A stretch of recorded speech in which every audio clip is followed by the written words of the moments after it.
Welcome back to లోగుట్టు.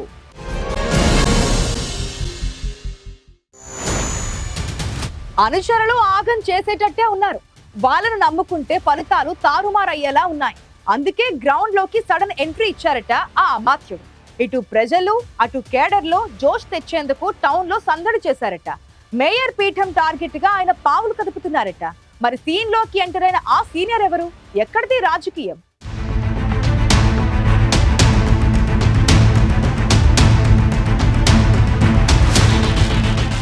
తన సొంత segment నల్గొండలో సడన్ గా సందడి చేశారు మంత్రి కోమటిరెడ్డి వెంకటరెడ్డి. జనాన్ని అట్రాక్ట్ చేసేందుకు ట్రాక్టర్ ఎక్కారు. తానే డ్రైవ్ చేస్తూ నల్గొండ టౌన్ అంతా తిరిగారు. తిరుగుతూనే ప్రజల్ని పలకరించారు. కార్పొరేషన్ ఎన్నికల వేళ సడన్ గా మంత్రివర్యుడు ఇలా హల్చల్ చేశారు. అయితే ఈ హడావుడి వెనుక పెద్ద మతలబే ఉందంటున్నారు కొందరు పార్టీ నేతలు. ఏమాత్రం హడావుడి లేకుండా అసలుకే ముప్పు వచ్చే ప్రమాదం ఉందని పసిగట్టారట కోమటిరెడ్డి. అందుకే ఆలస్యం చేయకుండా ఎంట్రీ ఇచ్చారంటున్నారు.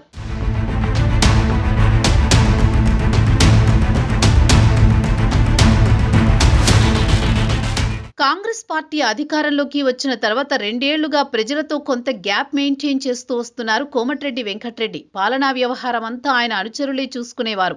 ఏదైనా సమస్య చెప్పుకోవాలి అనుకుంటే అనుచరులను దాటుకొని సామాన్యులను మంత్రి దాకా వెళ్లనిచ్చేవారు కారు. దాంతో ప్రజలకు మంత్రికి గ్యాప్ తెచ్చారు ఒకరిద్దరు అనుచరులు. అంతేకాదు అనుచరుల అక్రమ వసూళ్లు, అధికారుల పోస్టింగులలో చేతివాటాలు మంత్రి కోమటిరెడ్డికి కొంత చెడ్డ పేరు తెచ్చాయన్న ప్రచారం కూడా కొన్నాళ్లుగా ఉంది. ఈ మైనస్లను పసిగట్టిన కోమటిరెడ్డి దిద్దుబాటు చర్యలకు సిద్ధమయ్యారని ప్రచారం. అందుకే ఆగం చేస్తున్న అనుచరులను పక్కనబెట్టి తానే డైరెక్ట్ గా దిగిపోయారు కోమటిరెడ్డి.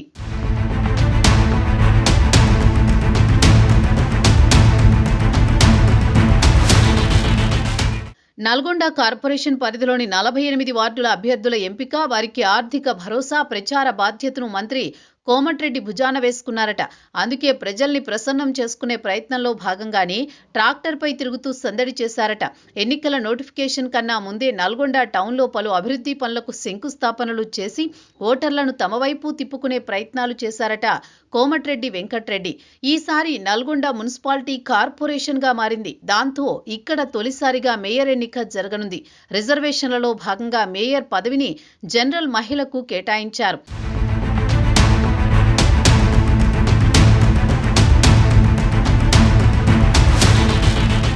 తొలి మేయర్ పీఠాన్ని చేజిక్కించుకునేందుకు ప్రధాన పార్టీలు పావులు కదుపుతున్నాయి. మేయర్ పీఠం ఆశిస్తున్న ఆయా పార్టీల సీనియర్లు తమ సతీమణులను రంగంలోకి దింపుతున్నారు.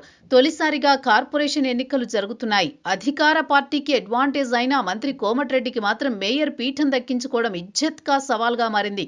అందుకే మేయర్ ఎన్నికలపై ఫుల్ ఫోకస్ పెట్టారట ఆయన. పైరవీలు పక్కన పెట్టి గెలుపు గుర్రాలకు టికెట్లు ఇచ్చే బాధ్యతను అభ్యర్థుల ఎంపికలో ఎవరి జోక్యం ఉండదని, సర్వేల ఆధారంగా నిర్ణయం ఉంటుందని క్లారిటీగా చెప్పారట.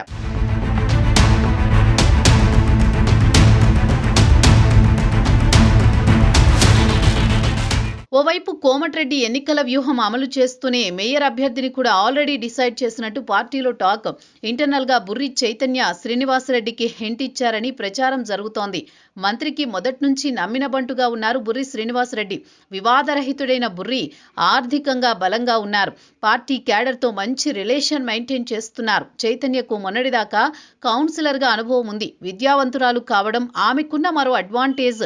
అందుకే ఒకరిద్దరు మేయర్ పదవి రేసులో ఉన్న బుర్రి చైతన్య శ్రీనివాసరెడ్డి సర్వేలో ముందు వరుసలో కనిపించారు.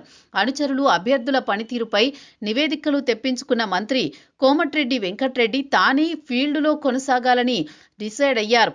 ఎక్కడ మైనస్ ఉందో ఆ వార్డులో హామీల వర్షం కురిపించేందుకు ఎత్తులు వేస్తున్నారట. మొత్తానికి కార్పొరేషన్ ఎన్నికల వేళ కోమటిరెడ్డి దూకుడు క్యాడర్లో కొత్త జోష్ తెచ్చినట్లయింది.